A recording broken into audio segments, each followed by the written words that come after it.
Wow. Scusate, ma di solito non mi emoziono stando qui, ma mi sono emozionato tantissimo stando là, sentendo i ragazzi, quindi adesso mi devo riprendere, perché li conosciamo tutti i ragazzi, e quando Matteo ha detto che quando è venuto da noi è scomparsa l'idea di essere diverso, ovviamente le lacrime sono scese, ma adesso mi devo recuperare. Per recuperare però vi faccio fare, perché abbiamo visto, parlato del saper fare, di quanto è importante imparare facendo, di quanto è importante creare. Made in Italy deriva made, passato, no, di make, e non so chi conosce l'inglese sa che è differente da to do, to make, perché do è fare qualcosa che c'è già, che esiste già, mentre make è fare qualcosa di nuovo. E su questo ci ragioneremo, no? Perché noi siamo il paese del made in Italy, e non del do in Italy. Però la fregatura, che ora vi ribalto, è che per fare bisogna fare. E invece spesso ai convegni si sta comodi perché si sta lì. E quindi vi chiederò di collaborare facendo qualcosina.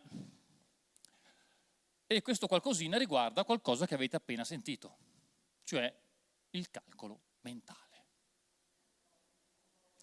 Per mettervi a vostro agio, prenderò anche il tempo, vi darò un tempo per farlo, no? Così, perché sennò sono 18 minuti, quindi non è che possiamo sforare per colpa vostra, colpa, dato a posto ovviamente. Quindi facciamo un piccolo esperimento, vedrete che poi ha un senso, non è un semplice esercizio di sadismo. Quindi ora io vi darò un piccolo calcolo mentale da fare e vi darò 1 minuto per farlo. Prima regola: non scrivete niente. No, perché vedevo già qualcuno lì pronto. No, niente, neanche il calcolo che vi dico, perché avremmo nelle varie funzioni esecutive alcuni strumenti che ci consentono di tenere a memoria, non saranno 40 cifre. È un calcolo molto semplice tra 2 numeri a 2 cifre. Quindi non scrivetevelo. Altro piccolo suggerimento: non partite come dei razzi a farlo a mente in colonna. Vietato. Mi raccomando, esercitate la vostra facoltà mentale di provare a giocare coi numeri. Giocare. Allora, siete pronti? Vi darò 1 minuto. Vi chiederò anche, visto che siete adulti, perché noi queste cose le facciamo con i ragazzi e con i bimbi, insomma, dai, di avere un doppio task. Quindi mentre provate a fare il calcolo mentale, provate a osservare cosa succede nella vostra mente. A cosa pensate? Come vi sentite? Insomma, cosa capita? E non scrivete, non prendete appunti. Tenetevelo per voi. Pronti? Apparirà qua dietro comunque per chi proprio non ci avesse voglia. È un po' spaventato, poi vi do un aiutino. Ovviamente apparirà solo il calcolo, non la soluzione, né il procedimento. Bene, una piccola sfida, dai. Pronti? 1 minuto. Partenza. 18 per 15. Via!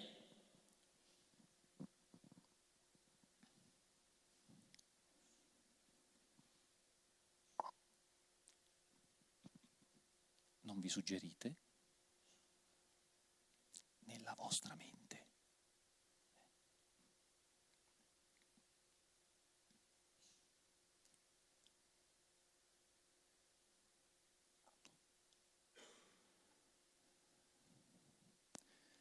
E non urlate il risultato ad alta voce, non c'è nessun premio per chi lo fa per primo.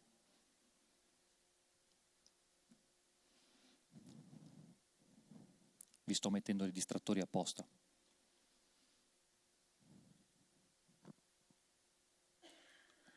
Ok, bene.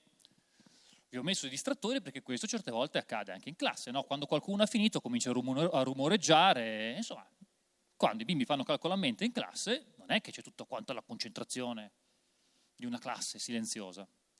Benissimo. ora quello che vi ho chiesto di fare è di giocare un pochino, no? Adesso spero che continuate a rimanere concentrati per tenervi a mente cosa avete fatto e quanto faceva. Ora vi chiedo per favore di trovare qualcuno a fianco e di condividere non solo il risultato, ma soprattutto come avete fatto. Vai!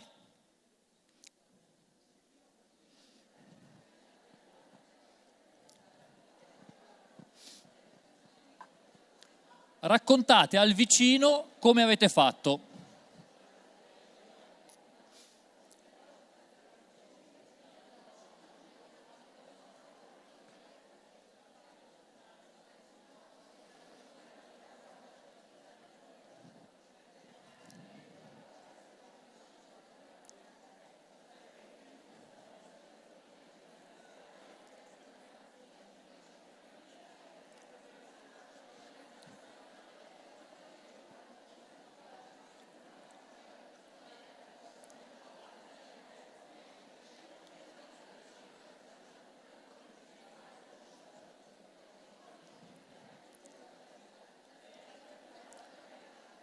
Ok, bene, sono molto contento che, guardate come si anima la discussione, fantastico.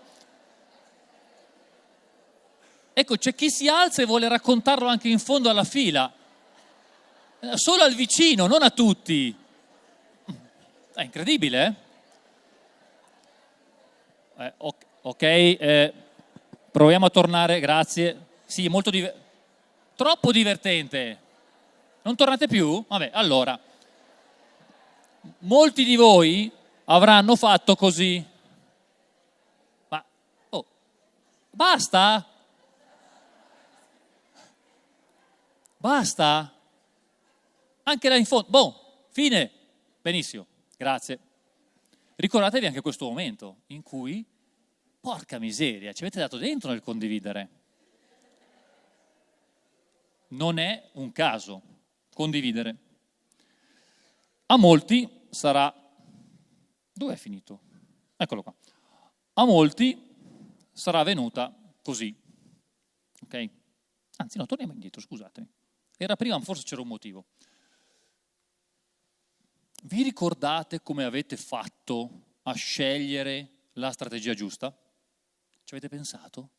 Perché nel calcolo a mente di solito capitano due cose. Una è così, cioè così mi viene bene, la vedo subito.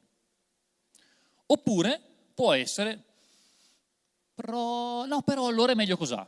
Cioè si fanno dei tentativi, il cervello è come se prendesse questi numeri, cercasse di capire come gli conviene, quindi se fare prima vicino al 20 o se usare che il 15 è 10 più 5, si fa delle idee e poi persegue quella strada. Ecco, provate a riflettere che cosa vi è successo. Quello che è la strategia più comune, di solito è questa, 18 per 15 diventa 18 per 10, 180, 18 per 5, poi bisogna tenere a mente però che era 180, e poi diventa 270. Qualcuno ha utilizzato una strategia diversa? Perfetto. Perfetto. Cosa avete provato? Provate a ricordarvi cosa avete provato quando avete sentito una strategia. Basta? Provate a ricordarvi cosa avete sentito quando avete sentito una strategia diversa da qualcun altro. A qualcuno sarà venuto in mente, oh porca miseria, potevo fare così? Oppure, sì, ma così non mi piace. Benissimo. Quindi adesso abbiamo già fatto alcuni punti, ora passiamo a un'altra grande competenza, capacità innata. Io la chiamo quasi, è quasi un potere magico, tra l'altro ne deriva la parola, no? L'immaginazione. Ora da soli, di nuovo, vi do 30 secondi, provate a immaginare, no dai vi do un minutino, provate a immaginare tutte le soluzioni possibili, tutte le procedure possibili per fare 18 per 15. Qui chi vuole se le può anche scrivere, se comincia a trovarne 5 o 6 se le dimenticherà. Ok? Provate a ripensare, avete già avuto anche lo stimolo di qualcun altro, usate la fantasia, provate a creare un elenco mentale o scritto più lungo possibile di soluzioni della richiesta 18 per 15. Via!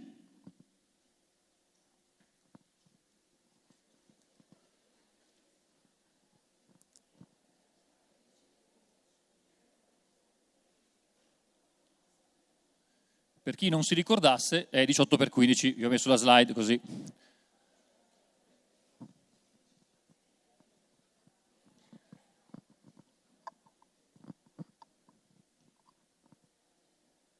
Anche i più fantasiosi, non per forza i migliori, i più veloci.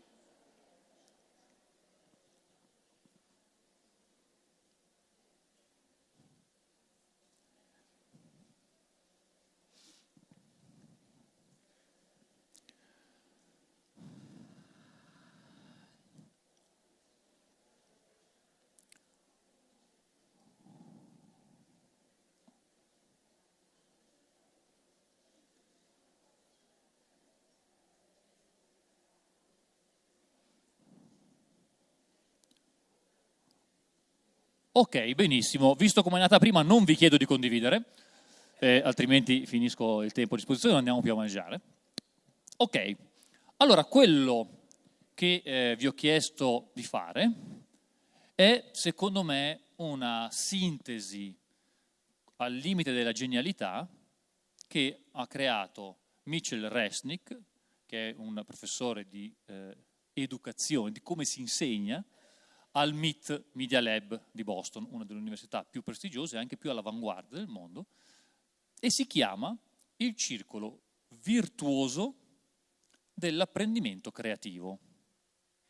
Perché dico che è geniale? Perché quello che abbiamo fatto è stato giocare, quindi io sono partito dal presupposto che aveste le competenze minime necessarie per provare a risolvere 18x15. Quindi avete degli strumenti in mano, ma vi ho chiesto di farlo in maniera giocosa, senza nominare la parola senza estremizzare il concetto di gioco, però siccome non c'era una verifica, siccome non vi ho chiesto di farla giusta, ma vi ho chiesto di trovare come si fa, e il vostro cervello comincia a provare, se accetta la sfida ci gioca. Poi vi ho chiesto di condividere, e questo è un altro punto fondamentale per l'apprendimento creativo. Cioè dopo il gioco ci vuole la condivisione. La condivisione senza un momento in cui ci ho provato, ci ho smanettato, è molto sterile. Invece quando ho fatto e ci ho giocato liberamente, allora condivido quello che ho fatto. E si accende istantaneamente, anche tra sconosciuti, quella scintilla per cui non riesco a tenervi fermi. Dopo c'è la riflessione, cioè cosa è successo dentro di me o in relazione agli altri o in relazione al problema, quindi conoscenza dei propri processi mentali, ma anche dei propri processi emotivi. Infatti io vi ho chiesto anche come vi sentite. Dopo aver condiviso è molto più potente la riflessione su quello che accade dentro di noi che senza aver condiviso. Qualunque esperienza singola dell'essere umano assume valore diverso, più profondo, più sfaccettato se la condivido e poi ci rifletto, altrimenti sono sempre solamente autoreferenziale. Quindi vi ho chiesto di condividere e poi di riflettere, non prima. Dopodiché l'apprendimento creativo, che in realtà, vi svelo già un piccolo segreto, è la vita, perché noi siamo fatti per apprendere, non c'è, certe volte ci sforziamo di mantenere le cose come stanno, è più fatica stare sempre uguali. C'è l'immaginazione. Perché? Perché il nostro istinto, se lasciato libero oppure guidato un pochino, aiutato, potenziato, è che dopo aver riflettuto immagino qualcosa di diverso, qualcosa di migliore, qualcosa di più espanso, un'altra soluzione. Oppure come quando sento una strategia di qualcun altro, mi immagino me stesso provare a farla. E poi dico no, non fa per me. Ma se non lo immagino, non succede. Ecco, ho fatto un po' fatica a trovare l'esempio giusto oggi per voi, perché volevo condurvi in questo cerchio della creatività senza farvi fare niente, perché sennò dovevamo fare un laboratorio, magari una volta con CNL organizziamo un laboratorio del genere. Però in realtà cosa succede? Che spesso il fare può essere anche mentale, quindi dall'immaginazione in cui cominciate a pensare quali sono le procedure un conto, poi dopo è testarle, mettere per iscritto, decidere che ho finito, oppure anche solo ricordarmi la memoria, ma è quella la procedura. C'è un salto tra l'immaginazione e la creazione, che può essere anche solo per certe professioni mentale, ma è molto meglio, ormai lo sappiamo, se riusciamo a metterlo anche in qualcosa di scritto, per esempio. Quindi fermare i pensieri su carta scritta potenzia il pensiero. E questa poi è quella difficoltà, è quella magia anche, e quella tensione verso l'ideale di cui parlavamo prima con Daniele, dove la capacità di tradurre l'idea nel mondo fisico è qualcosa in realtà che fa l'essere umano, è qualcosa che ci distingue, ma la scienza ci sta dimostrando sempre di più che è il vero modo per imparare. Tanto è vero che questo cerchio spiega praticamente tutte le migliori pedagogie dell'ultimo secolo e mezzo. Perché dipende da dove partite, ma le prende dentro tutte. Perché non vuol dire, essendo un circolo virtuoso, non è che bisogna partire come ho fatto io dal gioca, si potrebbe partire dall'immagina. Oppure si potrebbe partire, come spesso succede, dal condividi, quindi io vi condivido qualcosa, potrei essere un insegnante che fa una lezione frontale, che non è che è da bruciare per sempre la lezione frontale, ma visto in questo contesto dice, calma, l'insegnante o il formatore condivide, ma se finisce lì il suo fare, il suo percorso, non ha fatto il suo lavoro. Perché io posso condividere con voi, ma dopo devo lanciare una riflessione e devo pian pianino accompagnarvi in un percorso che dalla condivisione vi porti a immaginare, a creare, a giocare, che è diverso dal creare, perché dopo che ho creato qualcosa io ci posso giocare. E giocare vuol dire usarla anche per un uso per cui non l'avevo creata, e scoprirne 1000 usi, romperla anche. È così che si crea costantemente innovazione e creatività. Troppo spesso si parla di creatività con tanti bias. Ne sentirete parlare, ne avete sentito parlare in tutti gli ambiti, quanto è importante essere creativi, sempre di più. Però un grosso errore che da stasera vorrei che tutti noi non facessimo più è relegare, per esempio, la creatività in ambiti prettamente di espressione artistica, mentre ovviamente è creativo anche chi trova una soluzione nuova a un problema, oppure chi si accorge che quello è un problema, mentre prima si era sempre fatto così, quindi non era un problema. Anche questa è creatività. È creatività fare una diagnosi in maniera incredibilmente creativa, nonostante magari alcune cose che hai segnato ti dicano che non c'è niente, ma non ti convince quella cosa. In tutti i campi, quando l'essere umano si esprime, quindi non segue solamente delle logiche, le usa per capire il mondo, ma poi si mette in gioco, questo cerchio funziona e ci dimostra che noi possiamo, come caratteristica migliore, esprimere noi stessi attraverso la creatività in tutto quello che facciamo, anzi direi dobbiamo, perché ve lo lasceremo questo cerchio, quindi se andate su Bella Crescere troveremo un modo per farvelo avere. Matteo è sempre contento quando dico che diamo le cose e non l'ho avvertito prima, perché se ci pensate qualunque apprendimento ci sta nel cerchio, ma dobbiamo però capire che il modo di cercare di passare agli altri una formazione, oppure nel modo in cui la vogliamo vivere noi, deve essere vista all'interno di un percorso. Quindi non fermiamoci solo al creare, per esempio. Pochi però creano senza voler giocare con la loro creazione. Però non fermiamoci lì. Oppure non facciamo fare delle cose a dei bimbi o a dei ragazzi e poi siccome le hanno fatte bene non gliele lasciamo distruggere. E stanno giocando. E poi allora si condividerà l'esperienza e si rifletterà sul fatto che forse era meglio che rimaneva così. Ma facciamo percorrere questo. Un altro grande bias della creatività è che ce l'hanno solamente in pochi. Un po' come la matematica. Non è vero, siamo tutti creativi. È vero che non si può insegnare da fuori, si può solo coltivare, ma si può coltivare perché è dentro ognuno di noi. Il problema è che noi di solito pensiamo alla creatività come, in gergo scientifico si dice the big C creativity, cioè la creatività con la C maiuscola, quella di chi inventa un nuovo modo per arrivare su Marte. Ma in realtà noi viviamo costantemente con la potenzialità della creatività con la C minuscola, che però rende speciali tutte le nostre vite e rende forte l'apprendimento. Tra l'altro è quello che viene sempre più richiesto anche per essere sempre più partecipi del mondo del lavoro, della vita in generale. Perché come appunto l'ha nominato prima Matteo al TEDx, ho raccontato come con l'intelligenza artificiale sarà sempre più importante che io capisca che c'è un essere umano dietro quella cosa, perché altrimenti lo faccio fare a un robot. Ma se non c'è creatività non capisco che c'è un essere umano dietro. Quindi questo cerchio, secondo me, è veramente un grande dono che ci ha fatto questo ricercatore, perché vi sfido a casa a giocare con questa cosa, provate a prendere un modello educativo importante e vedrete che, partendo da punti diversi rispecchia e continua a percorrere il cerchio. Dicevo prima che i bias sulla creatività sono che non ce l'abbiamo tutti, invece non è vero, e l'altro grandissimo bias che ci tiene lontani di solito dall'essere creativi è che la creatività arriva con un lampo di genio. Quindi bisogna... Ma non è così. Forse ce ne accorgiamo con un lampo di genio, ma Edison diceva che l'1% nelle invenzioni, l'1% è inspiration e il 99% è perspiration. Ve lo dico in inglese perché fa rima, ma perspiration vuol dire sudore.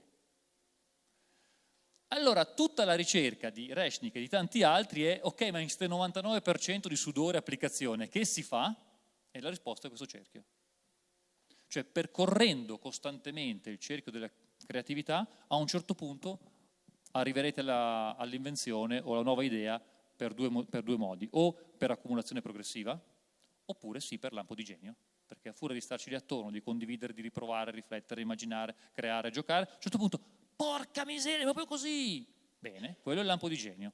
Oppure ci potrete arrivare per step successivi, ma senza questo percorso non ci arriverete. E non ci arrivano i nostri ragazzi. Allora, spero di aver attivato in voi la curiosità di vedere quante soluzioni ci sono al problema 15x18, problema fondamentale come quello di Fermat, no? Che tutti avrete... Allora, ve ne dico una che magari qualcuno ha già pensato, che è questa, 18x15, si può fare subito 18 diviso 2, perché mi risulta più comodo fare 9x30. Trovatene altre a casa. Quello con cui voglio lasciare è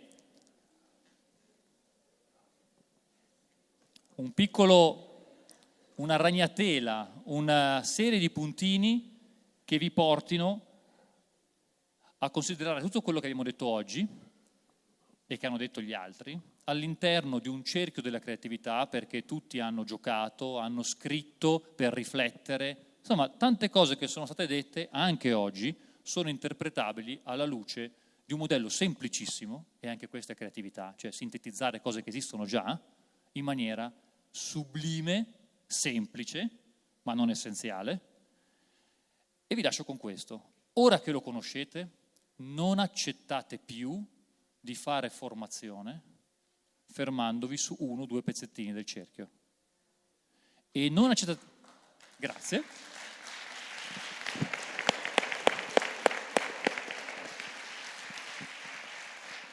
Grazie dell'applauso e sono contento che siete contenti per gli altri, ora dico a voi invece, e non accettate più neanche di formarvi così, solo con un pezzettino, perché il bello è che conoscendolo, anche se andate a un convegno dove è una noia mortale, potete tenere presente che, ok, questo non lo conosce il cerchio della creatività, ok? Ma io sì. Quindi adesso sono fermo su condividi, dove lui tra l'altro condivide solo con me, quindi con chi condividerò questa cosa, come la spiego, come la racconto, ci rifletto e poi come la immagino, come mi immagino metterla in atto, poi faccio, fate, non lasciate le formazioni sugli scaffali, neanche per voi da oggi vorrei che non accettaste mai più di non essere all'interno di un circolo virtuoso dell'apprendimento creativo. Grazie, alla prossima.